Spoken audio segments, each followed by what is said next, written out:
오늘 하나님이 주신 말씀 로마서 9장 30절에서 33절인데 4절이니까 우리 함께 봉독하도록 하겠습니다. 우리 함께 한 목소리로 천천히 읽겠습니다. 시작. 그런즉 우리가 무슨 말을 하리요? 의를 따르지 아니한 이방인들이 의를 얻었으니 곧 믿음에서 난 의요. 의의 법을 따라간 이스라엘은 율법에 이르지 못하였으니 어찌 그러하냐? 이는 그들이 믿음을 의지하지 않고 행위를 의지하며 부딪힐 돌에 부딪혔느니라. 기록된 바 보라, 내가 걸림돌과 거치는 바위를 시온에 두노니 그를 믿는 자는 부끄러움을 당하지 아니하리라 함과 같으니라. 아멘. 아멘. 살아계신 하나님의 말씀입니다. 제자리에 앉으시면 좋겠습니다. 지난주에 우리 새벽 기도에 말씀을 전하고 이제 기도하는데 평상시와 똑같았습니다. 기도하는데 문득 이런 생각이 들었습니다. 참으로 나에게 이런 호강이 또 어디 있나 라는 생각이 갑자기 들었어요. 갑자기 들었어요. 새벽에 주님 전에 나와서 주님과 독대하는 이 시간을 하나님이 허락해 주셨다는 생각이 갑자기 들었습니다. 평상시하고 똑같았는데 그래서 허락해 주신 하나님, 그 하나님이 여건과 건강을 허락하지 않으면 이 시간이 도저히 불가능하다는 생각이 들기 시작했습니다. 하나님이 지켜주지 않으면 이 불가능한 이 시간, 그리고 소중한 교회 담임 목사로 부족하고 연약하지만 세워주셔서 성도들을 위해서 기도할 수 있는 특권을 주신 것이 주체할 수 없는 감사가 밀려왔습니다. 평상시 똑같았는데도 그날 유독 막 밀려왔습니다. 제가 추수감사 주일 설교를 준비하고 있어서 그랬는지 몰라도 그 감사가 그냥 물밀듯이 밀려오면서 주체할 수가 없었어요. 그래서 감사하면서 운다는 것이 뭔지를 제가 다시 한 번 더 좀 깨달았습니다. 지나온 세월을 보면 하나님은 은혜 아니면 없죠. 대답은 은혜 아니면 대답할 수가 없죠. 골수 불교였다가 교통사고 정면 충돌로 인해서 죽음 앞에서 우리 주님 만나고 예수 믿는 사람 그렇게 핍박했다가 아주 지겹도록 핍박했다가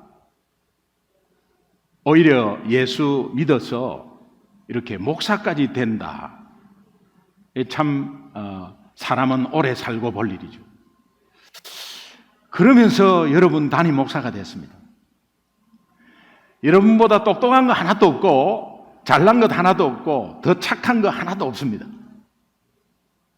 근데 하나님이 은혜로 세워주신 이 소중한 교회 재단에 매주 말씀을 전한다는 이 특권은 여러분 이루 말할 수 없는 감사로 그냥 물밀듯이 저에게 왔어요.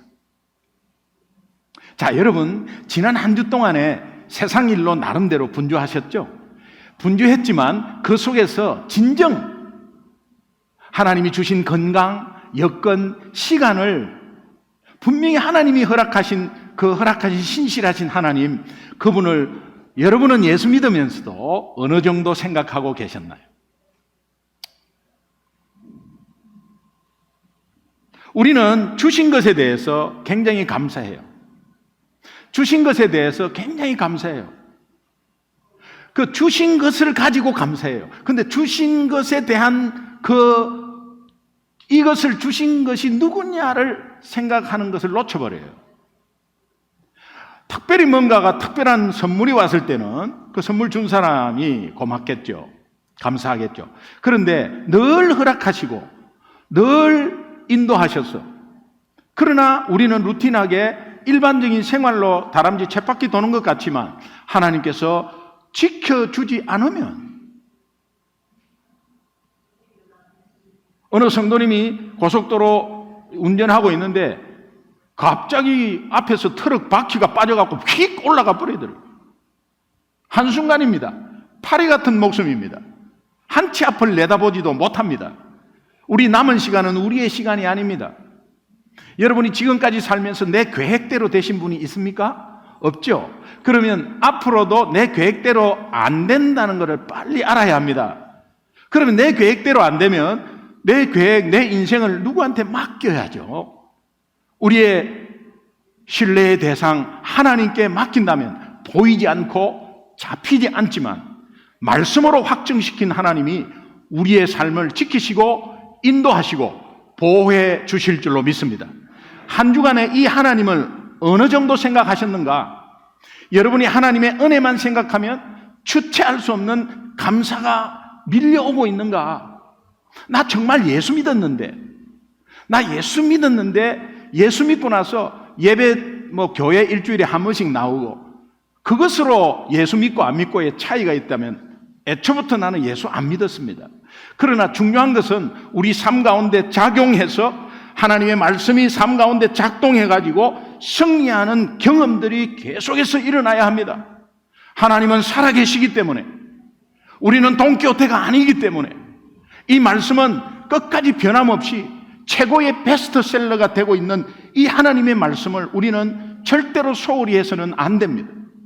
여러분이 하나님의 은혜만 생각하면 정말 주체할 수 없는 감사가 밀려와야 돼요. 오늘도 이 시간 신실하신 하나님의 은혜에 대하여 짧은 시간이지만 그 하나님이 은혜에 대해서, 그 신실하신 하나님에 대해서 생각하는 시간이 됐으면 좋겠어요. 왜? 우리는 그 은혜가 아니면 단 하루도 살 수 없기 때문입니다. 그렇기에 이 예배의 시작부터가 주체할 수 없는 감사와 감격으로 드려지는 예배가 되기를 주님의 이름으로 축원합니다. 성령께서 여러분의 마음을 열어주시고 말씀이 깨닫게 해 주실 줄로 믿습니다. 바울 당시에 로마 교회는 이방인 신자들이 서서히 들어오고 있었습니다. 이방인이 예수 믿는다, 이방인이 하나님의 자녀된다, 유대인에게는 있을 수가 없고 충격적인 사건이었습니다. 당시 유대인들은 스스로를 하나님의 백성이라고 여겼습니다. 그러나 하나님의 말씀에 순종하지 않고 또한 복음도 전혀 받아들이지를 않았습니다. 오히려 하나님의 말씀과 복음에 더욱 적극적으로 반응하신 분들은 대부분 이방인들이었습니다. 여러분, 이것을 우리 적용을 하면 새로 예수 믿은 사람들, 새로 정말 갈급해갖고 예수 믿은 사람들은 얼마나 말씀에 순종하고 따라오는지 몰라요.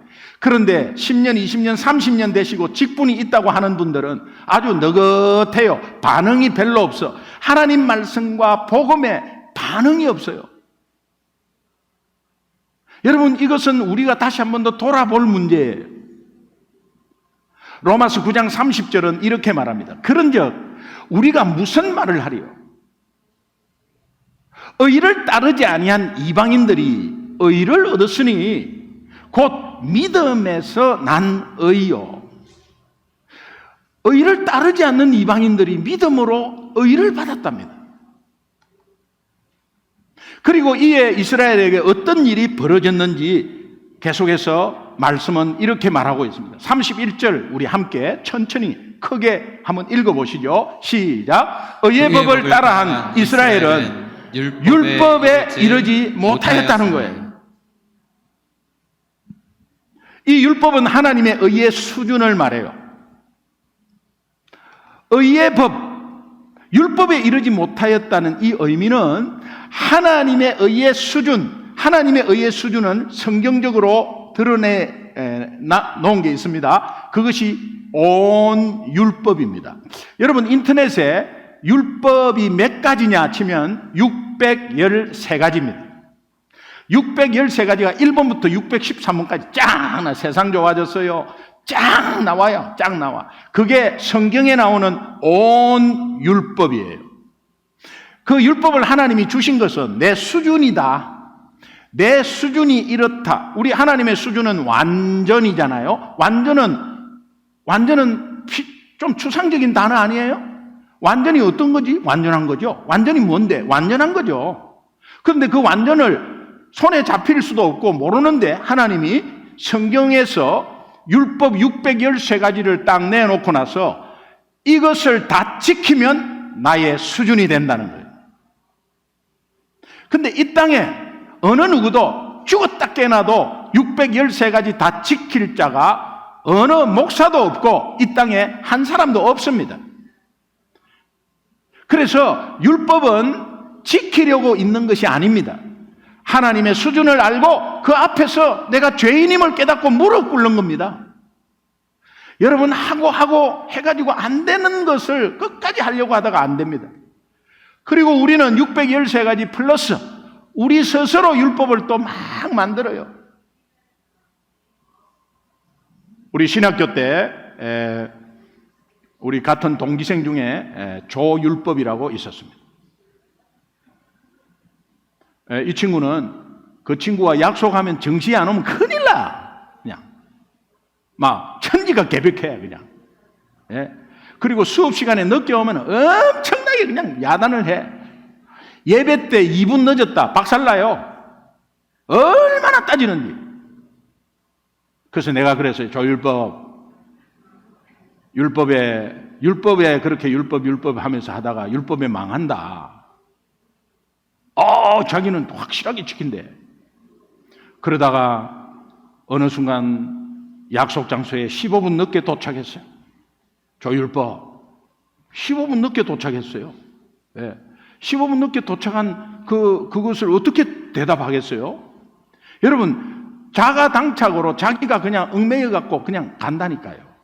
여러분 중요한 것은 우리가 이 율법을 지키려고 하는 노력을 하지 않고 하나님이 주신 이 완전한 율법 속에 내가 죄인임을 깨닫게 되는 것이 굉장히 중요한 겁니다.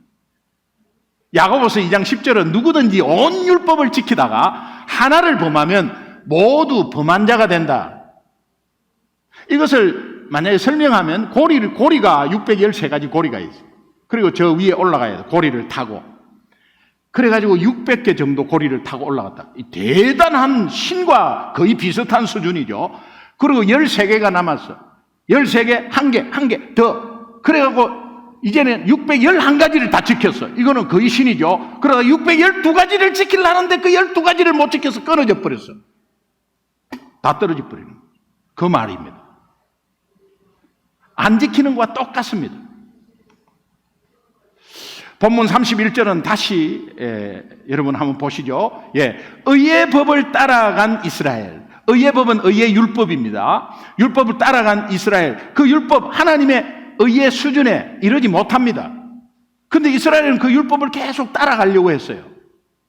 여기서 의의 법을 따라간 이스라엘, 이 말이 의의 율법을 따라간 이스라엘입니다. 이 표현은 이스라엘이 율법을 추구함으로 의해서 의에 이르고 싶어 했다. 그런 내용입니다. 그러니까 율법을 추구함으로 그 율법을 추구하는 것에 노력에 의해 이르고 싶어 했습니다. 그런데 결국은 율법의 종이 되어버려요. 자기가 얽매여 버려요. 여러분 이것은 똑같습니다. 우리가 뭔가를 추구하면은 그 추구하는 대상의 종이 되어버려요. 권력을 추구하십니까? 권력종. 돈을 추구하십니까? 돈은 돈종. 하고 싶은 거, 담배 꼭 피워야 됩니까? 담배종. 술 꼭 먹고 술종. 술이 지배를 해버려요. 그들은 율법을 추구함으로 의에 이르지 못했을 뿐 아니라 오히려 율법 아래에 율법에 얽매이는 결과를 낳게 되었습니다. 율법을 가지고 있지도 않았던 이방인들은 단지 믿음으로 말미암아 의를 믿게 되었습니다. 유대인들은 하나님의 의에 이르지 못한 이유가 있어요. 그것은 율법을 지키는 행위로 구원받는다고 여겼고 행위 구원 때문에 그렇습니다.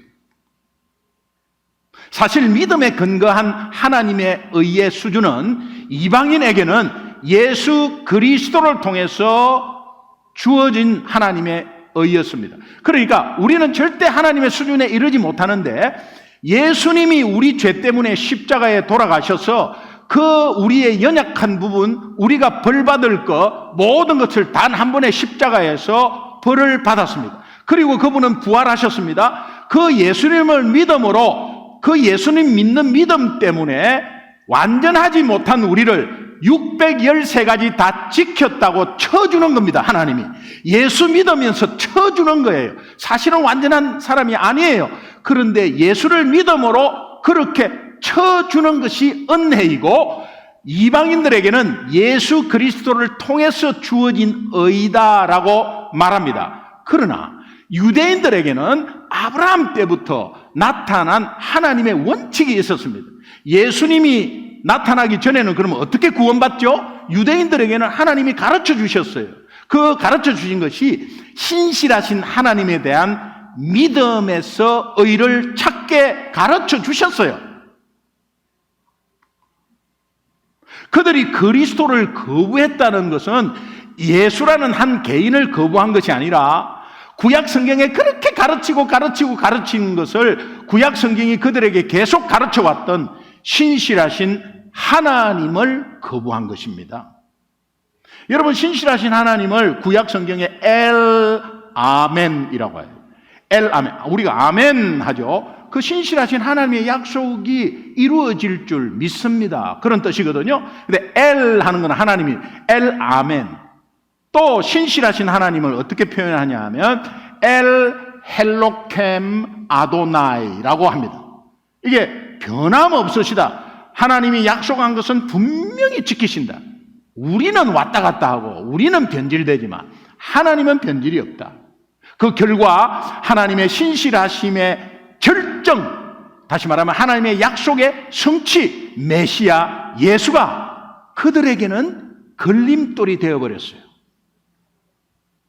본문은 이렇게 말합니다. 32절 크게 한번 같이 읽죠. 시작.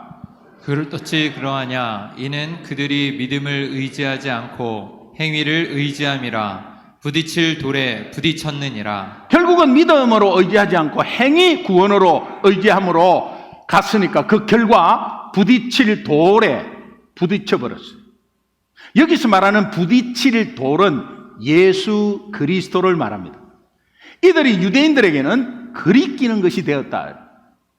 사도 바울은 고린도전서 1장 20절에 보면 우리는 십자가에 못 박힌 그리스도를 전하는데 유대인들에게는 그리끼는, 예수님이 그리끼는 것이요 이방인들에게는 미련한 것이다. 미련한 것이다. 꼭 예수를 믿어야 구원받나고 미련하게 보이지만 그것이 참 의다는 뜻입니다. 유대인들은 예수 그리스도를 믿음으로 얻는 의 대신에 고집스럽게 자기의 생각과 율법의 행위에 의해서 의를 얻으려 했기 때문에 그리스도에게 걸려서 넘어진 것입니다. 예를 하나 들까요? 제가 독일에 갔는데 그 교회 집사님하고 목사님하고 같이 들어갔어요. 한국 식당에 들어갔어요. 한국 식당 주인이 저를 알아봐요. 저를 알아봐요. 고구마 전도왕 아닙니까? 영상도 보고 그랬대요. 그래서, 어느 교회 출석하시냐 했더니, 자기는 캐톨릭이래요. 그래서 성당에 다닌대요. 그러냐고, 성당 매주 나가냐니까, 바빠서 한 달에 한 번 정도 나갈까 말까 하는데, 기도해 주세요. 그래. 그래서 제가 바쁘지 않으면 한 2, 3분만 시간 좀 내달라 그랬어요. 그래서 제가 하나님과 인간, 예수님 믿음에 대해서 잠깐 말씀드렸어요. 하나님은 당신을 사랑하시고 또 하나님은 한편으로 죄를 미워해서 죄는 어떤 죄든지 꼭 벌하신다. 그리고 우리 인간, 당신과 저 사장님과 저는 다 죄인이다. 우리 죄를 우리 스스로 돈으로 권력으로 해결할 수 없다. 그대로 놔두면 영원히 죽는다. 이 사실을 아시고 하나님이 이 땅에 예수님 보내주셨고 그 예수님이 참 인간, 죄 없는 인간으로 오셨고 또 참 하나님으로 오셔서 우리가 절대로 해결할 수 없는 죄 문제를 십자가에서 단 한 번으로 끝내버렸다. 그리고 그분은 3일 만에 부활하신 하나님이었다. 그리고 그 사실을 내 마음에 믿고 입으로 시인하면 하나님 자녀가 되는 권세가 있다고 한다. 혹시 예수님을 한번 입술로 고백하면서 영접해 보시겠습니까? 그러니까 하시는 말씀, 예, 아니요도 아니고, 그건 너무 쉽다. 이 말은 뭡니까? 본인은 구원받으려고 엄청나게 노력을 하고 있는 거죠. 캐톨릭은 예수 플러스 행위로, 여러분 캐톨릭 장례식에 가보세요. 뭐 책자 다 내줍니다. 그리고 캐톨릭에서 정한 성경에도 없는 연옥이라는 게 중간에 있어요. 이게 얼마나 편리한지 모릅니다. 사람이 믿든 안 믿든 일단 죽으면 연옥이 돼. 그래서 그 연옥에 간 영혼을 위해서 헌금 많이 하고 기도 많이 하고 같이 막 기도 많이 해주면 그 사람은 천국으로 올라간다는 거예요. 성경도 없는 내용을 캐톨릭에서는 만들어 놨어요. 그러니까 모두가 신부에 의해서 집전이 되는 거예요. 결혼식 절대 신부 안 하면 인정을 안 합니다. 하나님 절대 인정을 안 한다고 되어 있어요. 죄도 하나님께 바로 고백하고 예수님 이름으로 죄사함 받으면 되는데 꼭 신부 앞에 가서 해야 된다. 모든 신부, 그거는 가톨릭에서 만든 교리입니다. 성경에 그런 내용이 없습니다. 이런 것들이 전부 다 행위로 하는데 얼마나 힘들겠어요. 해도 끝이 없잖아요. 기준이 없잖아요. 예수 믿으면 죄사함 받는다. 얼마나 클리어하고 심플합니까? 그런데 어느 정도 선한 행동을 많이 해야 되냐? 불교에서 말하는 방생을 어느 정도 해야 되는데, 그러면 어느 정도 해야 되는데 몇 마리 낳아줘야 되는데, 제비를 목을 비틀어갖고 풀어갖고 몇 마리를 기부스를 해줘야 되는데 그런 상황에 기준이 없습니다. 그러니 끝도 한도 없이 해야 되는 거예요. 너무 힘들어서 구원을 받으려고 열심히 하는 가운데서 예수만 믿으면 구원받는다니까. 그건 너무 쉽다. 복음을 받아들이지 않았습니다. 이 식당 주인 아줌마는 그리스도가 그의 삶에 걸림돌이 되어버린 것입니다. 그리스도가 구원의 반석이 되거나 아니면 부딪혀 넘어지는 걸림돌이 되거나 둘 중에 하나입니다. 로마서 9장 33절 오늘 본문 마지막 절에 보면 기록된 바 보라 내가 걸림돌과 거치는 바위돌을 시온에 둔다예요. 시온에 두나니 그를 믿는 자는 부끄러움을 당하지 아니하리라 함과 같으리라. 이 뭔가 인용한 것 같아요. 이 말씀이 인용된 것 같아요. 후반절에 예수님을 믿는 자는 부끄러움을 당하지 않는 이것을 유대인들은 명확히 보고 너무나 잘 알고 있었습니다. 다 봤습니다. 하지만 그들은 고집스럽게 자기 의의 외투를 입고 예수님을 그리끼는 존재로 여기는 오류를 범하고 말았습니다. 지금도 그 오류를 계속 범하고 있는 거죠. 여기서 우리는 유대인들이 알면서도 왜 다 알고 있고 보고 이렇게 했는데도 왜 그렇게 고집스럽게 그런 오류를 범하고 말았는가? 바울은 유대인들이 너무도 잘 아는 구약 성경 2절을 같이 합류해갖고 33절에 인용한 것입니다. 너희들이 너무도 잘 아는 이사야서는 앞으로 오실 메시아에 대해서 쓴 거거든요. 유대인들은 그 메시아가 어떻게 온다는 거 다 알고 있죠. 그런데 듣고 보고 알고 있으면서도 그렇게 고집스럽게 율법의 행위를 지키려고 하는 것, 이런 것들이 왜 그렇게 오류를 범했을까? 유대인들이 추구하는 율법의 행위를 통해서 하나님의 의를 추구하는 율법의 행위, 그게 굉장히 중요해요. 그들에게는 율법의 행위가 굉장히 중요해요. 왜? 이 율법의 행위 자체가 유대인과 이방인을 구분하는 경계입니다. 당시 유대인 정체성을 확정짓는 용어로 율법의 행위라는 단어를 사용했습니다. 유대인들은 자신들에게 율법의 행위가 있기 때문에 이방인들과 다르다고 여겼습니다. 그들은 이 율법의 행위를 너무 많잖아요. 613가지가. 그러니까 아주 축소해가지고 3가지 율법 조항을 딱 요약해서 저들 나름대로 딱 요약해갖고 지켰습니다. 그 3가지는 첫 번째는 할례입니다. 할례는 태어난 지 8일 만에 남자아이에게 포경 수술하는 거거든요. 그런데 하나님의 언약을 상징하는 의식으로 하나님이 줬는데 이걸 퇴색해버리고 그것을 할례를 해야만 하나님의 자녀가 된다라는 것으로 구분시켰습니다. 두 번째는 안식일이었습니다. 일주일을 7일로 정하고 7번째 쉬는 민족은 그 당시에 유대인들밖에 없음을 굉장히 자랑스럽게 생각했습니다. 그리고 나머지 세 번째는 음식입니다. 음식. 유대인은 이 언약을 받은 사람들이라는 생각을 했기 때문에 우리끼리 음식을 먹어야지 이방인들이 음식 나누는 것에 오는 것을 절대 금했습니다. 그러니까는 이웃과의 교제가 없는 거예요. 그러니까 유대인들만 모이는 거야, 자기끼리. 2차 대전 때 히틀러가 정신 이상이 돼가지고 유대인들을 다 수용소로, 아우슈비츠 수용소로 다 몰아가지고 40만 이상 그렇게 죽은 것은 유대인들을 어떻게 그렇게 다 알아냈을까? 독일군들이 찾아내지를 못했습니다. 그런데 다른 민족들이 전부 다 고발했습니다. 여기 있어요. 저 지하에 있어요. 다 고발했어요. 왜 그러냐면은 다른 민족들이 이 민족을 너무 싫어했습니다. 왜? 자기끼리 모이거든. 자기끼리. 좋은 음식이 있으면 나눠야 되는데 자기끼리 모이거든요. 그러니까는 다 미움받았어요. 여러분, 이런 상황에서 유대인들이 이 세 가지를 지키는 것에 율법 조항을 지킴으로 민족적인 특권, 그거를 굉장히 자랑스럽게 여겼어요. 여러분, 이것을 보면 유대인들은 단순히 율법을 지켜서 하나님의 의를 가지겠다는 차원을 넘어서 가지고 자신들이 당시 그냥 유대인이기 때문에 자동적으로 하나님의 의를 가지게 된다, 이렇게 생각해요. 그러나 성경은 그들이 단지 이스라엘로 태어났다는 이유로 자동으로 하나님의 백성이 되는 것이 아니라고 말하거든요. 요한복음 1장 12절에 영접하는 자, 곧 그 이름을 믿는 자들에게 하나님의 자녀된 권세를 주셨으니 이는 혈통으로나 육정으로나 사람의 뜻으로 나는 것이 아니다. 모태신앙이라고 구원받는 게 아닙니다.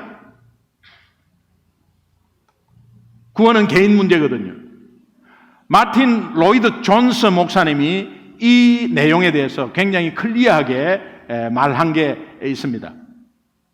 구원받는 것은 하나님의 택하심으로, 그러니까 전적인 하나님의 주권이죠. 하나님의 택하심으로 설명을 할 수 있다. 그러나 구원받지 못하는 것은 택함받지 못한 것으로 설명되지 않는다.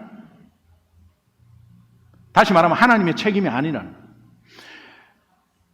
택함 받고 안 받고 하는 것을, 택함을 받은, 하나님이 택함했으니까 하나님 자녀 되고 하나님의 택하지 않았으니까 하나님의 자녀가 안 되는 거 아니냐, 이렇게 설명이 안 된다는 거예요. 복음을 받아들이는 것은 전적인 하나님의 주권적 선택입니다. 하나님이 선택하셨습니다. 그런 은혜지만은 복음을 거부하는 것은 전적으로 거부하는 그 자의 책임입니다. 그것을 로이드 존스 목사님이 말하는 거예요. 그래서 로마서 9장 33절은 기록된 바 보라, 내가 걸림돌과 거치는 바위를 시온에 두나니 그를 믿는 자는 부끄러움을 당치 아니하리라 함과 같으니라. 이 말씀은 유대인들이 너무도 잘 알고 있는 구약 성경 이사야서 28장 16절 또 이사야서 8장 14절 두 말씀을 인용해서 엮어 놓은 것입니다.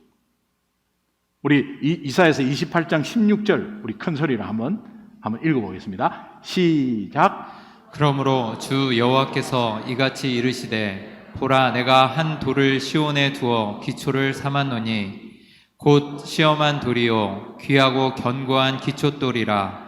그것을 믿는 이는 다급하게 되지 아니하리로다. 우리는 다급해서 문제잖아요. 우리 민족이 성격이 급해. 다급함은 기초돌인 예수 그리스도를 믿지 못하는 행위입니다. 예수를 잘 믿는 사람은 성격이 급해도 다급하지 않습니다. 다시 한번 상황을 분별합니다. 그런데 예수 믿지 못하면 다급한 그대로 그냥 나타나 버리는 거예요. 여러분, 오늘 예수 믿는 사람이 이 다급해서 문제를 그르치는 것이 얼마나 많습니까? 그러니까 다급함은 예수를 믿지 못하는 결과물이에요. 이사야서 8장 14절 한번 보겠습니다. 천천히 같이 읽습니다. 시작. 그가 성소가 되시리라. 그러나 이스라엘의 두 집에는 걸림돌과 걸려 넘어지는 반석이 되실 것이며 예루살렘 주민에게는 함정과 올무가 되시리니 이 말씀의 의미를 좀 더 알기 위해서 이사야서 28장 또 이사야서 8장의 배경이 되는 남유다에 관해서 여러분 조금은 이제 알아야 합니다. 유다, 애굽, 바벨론 지도 사진을 보면은 여러분이 보시는 왼쪽에 애굽이 있고 오른쪽에 바벨론이 있습니다. 이게 유다는 샌드위치예요. 남유다는 아래에서부터 애굽이 침공하려 하고 저쪽 위에서부터 북이스라엘이 내려와 북이스라엘을 이미 삼킨 아시리아, 아수러. 예. 아시리아가 또 침공하려고 상황에 놓여 있고 바벨론이 막 세력이 커지고 있고 얼마나 불안하겠어요. 이런 사면초가의 어려움 속에서 하나님의 약속과 언약을 가진 백성은 그냥 인간적인 방법으로 이것을 해결하면 안 된다는 거예요. 그래서 하나님이 방법을 가르쳐 준 것은 예배를 회복하라는 거예요. 예배를 회복하는 길만이 이러한 위기를 넘어설 수가 있다는 거예요. 여러분, 오늘 우리가 급하면은 인간적인 방법을 쓰려고 하지 말고 어떤 급한 문제의 발등에 떨어지면 여러분 예배를 사모하시고 예배에 승리하시면 하나님의 만남의 축복이 있고 또 하나님이 지혜를 주시고 분별력과 판단력을 주십니다. 이게 영적인 거예요. 오늘 내가 애써서 어떻게 하려고 하면 10m 가지만 가만히 있다가 하나님의 은혜로 만남의 축복을 딱 맞이하면 1000m를 가게 돼요. 여러분, 이 예배의 은혜가 굉장히 중요한 거예요. 그래서 하나님이 말씀 가운데 너희들이 어떤 문제가 있어도 예배를 승리해라, 이것을 말씀하고 있는 거예요. 그러나 남유다의 왕과 백성들은 계속 인간적인 방법, 다시 말하면 외교적인 방법이나 군사적인 수단에 의지했습니다. 여러분, 외교적인 방법, 군사적인 수단 나쁘다는 게 아니에요. 그것을 먼저 하지 말라는 거예요. 우리가 먼저 하는 것은 예배를 먼저 드린다는 건 하나님을 의지하는 방법이거든요. 세상 의지 안 하겠다는 표현이거든요. 여러분, 남유다의 행위가 오늘 우리 삶에 우리의 모습 아닌가? 무슨 문제가 터지면은 인간적인 방법으로 사람에게 의지하고 인간적인 방법으로 풀려고 했을 때 더 그르치고 더 상처 주고 그렇게 하는 거 아니에요. 이사야는 그런 인간적인 방법으로는 이스라엘의 당면한 어려움을 절대 해결할 수 없다. 그러므로 오직 예배를 회복해야 해결할 수 있다. 주변의 예배를 회복하지 못하고 팬데믹 동안에 마음이 식어져 있고 하는 사람을 찾아내십시오. 그리고 그들을 위해서 기도하십시오. 또한 여러분들이 지금 내가 팬데믹으로 인해서 2년 동안 온라인 드리고 너무 나태해진 것은 아닌가를 다시 한 번 더 돌이켜 보십시오. 그리고 그대로 가면 안 되는 거예요, 여러분. 이제는 여러분이 봉사의 자리에 제대로 이제는 나오셔야 돼요. 일부 예배를 드리는데 봉사할 사람이 아무도 없어요. 어떻게 된 거죠? 그러나 중요한 것은 왜 안 나옵니까? 나옵니까가 중요한 게 아니고 하나님 은혜 가운데서 이제 우리가 나태해지고 또 그 속에서 하나님의 은혜는 계속 있었지만 우리가 더 식어지고 나태해진 우리의 모습을 돌아보자는 이야기입니다. 그들이 하나님을 의지하지 않았던 이유가 예배가 무너져 있었기 때문입니다. 우리가 하나님을 신뢰하지 못하고 의심하고 두려워하고 근심하는 것은 하나님께 드리는 예배가 무너져 있다는 사실을 깨달아야 합니다. 예배가 무너지는 것이 얼마나 위험하냐 하면 생활 속에서 우상 숭배로 연결되니까 그렇습니다. 여기서 제가 말하는 우상은 다른 신에 국한되는 게 아니에요. 재물이든 물질이든 군사적이든 권력적이든 외교적이든 어떤 수단이든 간에 다른 어떤 것들을 하나님 위에 우선순위로 두는 것을 말해요. 여러분 자녀가 될 수 있고 여러분이 이것 아니면 안 된다는 사업이 될 수 있고 또 여러분의 물질이 될 수 있어요. 그것이 좀 더 하나님보다 더 중요하다고 생각하면 여러분은 예배가 무너지고 있는 거예요. 그러면 그것을 끊어야 되겠다고 되는 게 아닙니다. 예배를 회복하면 끊어집니다. 우선순위가 바뀌어요. 이사야는 세 가지를 우선 두 가지를 크게 이야기하는데 그 두 가지가 먼저 예배를 회복해라는 것은 하나님과 수직적인 관계를 회복해라. 보이지 않지만 하나님과 수직적인 관계, 예수 믿는 거예요. 그리고 이웃에 대한 수평적인 관계는 그것 해결함으로 자연스럽게 해결된다. 그래서 이 수평적인 관계가 잘못되면 이것만 자꾸 얽매이고 자꾸 잠 못 자고 끙끙 앓지 말고 여기가 잘못되면 이것부터 빨리 회복해야 된다. 이것을 회복하고 나면 다시 이것을 바라볼 때 하나님은 하나님이 해결하시는 것을 우리는 경험할 수 있다. 믿으시면 아멘. 그럴 때 하나님이 유다를 지켜주시고 또 어려움과 위기에서 벗어날 수 있다고 살아계신 하나님의 말씀은 우리에게 말하고 있는 것입니다. 하나님이 시온, 예루살렘에 돌을 놓으셨어. 그것이 어떤 사람들에게는 걸림돌이 된답니다. 또 어떤 사람들에게는 구원의 반석이 된다고 하십니다. 이 돌이 하나님의 성전을 지을 때 건축자들이 무시하고 버린 돌이 되었습니다. 이 말은 사람들을 위해서 이 땅에 인류 구원을 위해서 오신 분을 사람이 잡아가지고 십자가에 못 박혔대. 그래서 십자가에서 죽였다는 의미예요. 버린 돌이 되었지만 살아계신 하나님은 이 버린 돌이 새로 지을 성전, 우리 예수 믿는 자들이죠. 새로 지을 성전의 모퉁이 돌이 되게 하셨습니다. 코너스톤. 바울은 이 돌을 리빙스톤이라고 말합니다. 이 리빙스톤이 예수 그리스도입니다. 베드로전서 2장 4절에는 사람에게는 버린 바가 되었으나 그 돌이 하나님께는 택하심을 입은 보배로운 산 돌이신 예수께 나아가. 리빙스톤 누구시라고요? 예수 그리스도입니다. 왜 리빙 산 돌이라 했냐 하면 예수님은 십자가에서 부활하셨기 때문입니다. 아멘. 여러분에게 묻습니다. 이 질문에 스스로에게 진지하게 한번 대답해 보세요.